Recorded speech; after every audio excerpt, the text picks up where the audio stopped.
Hello, everyone. My name is Corey, for those of you that don't know me. I have a story today for you from the Bible. The Bible is made up of a bunch of smaller books that tell God's big story. The smaller book that we're going to be looking at today is called Matthew. And in Matthew, we read about Jesus, about his life, how he died and how he came back. And Jesus is the Son of God.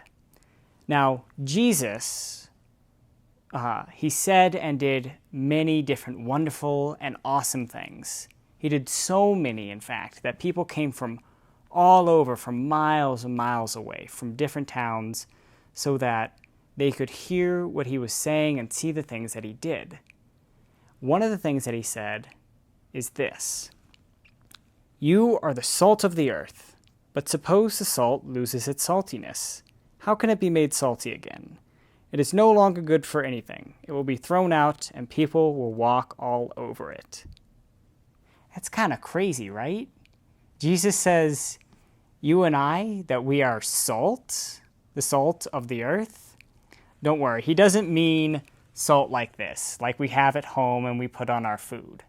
But if we think about what salt is used for, salt is used to make things taste better, to make them more flavorful, and just make food all around taste good.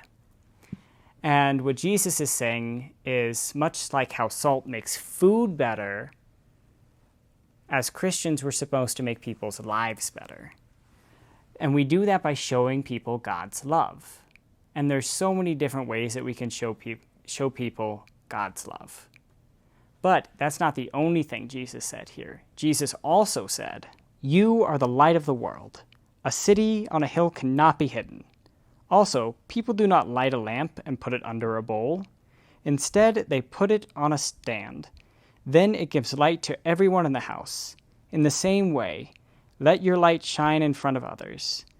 Then they will see the good things you do, and they will praise your Father who is in heaven." So Jesus also said, we're light, kind of like this lamp. And light brightens people's lives. It brightens people's days. And much like a lamp, you and I are supposed to brighten up people's lives by showing them God's love. Now, I know you're all very creative, and I think it would be the most awesome thing ever if you guys were creative this week and showed at least one person the love of God. Now, you can do this in a bunch of different ways. One thing you can do is you can play with your siblings. You can pick up your toys without your parents asking.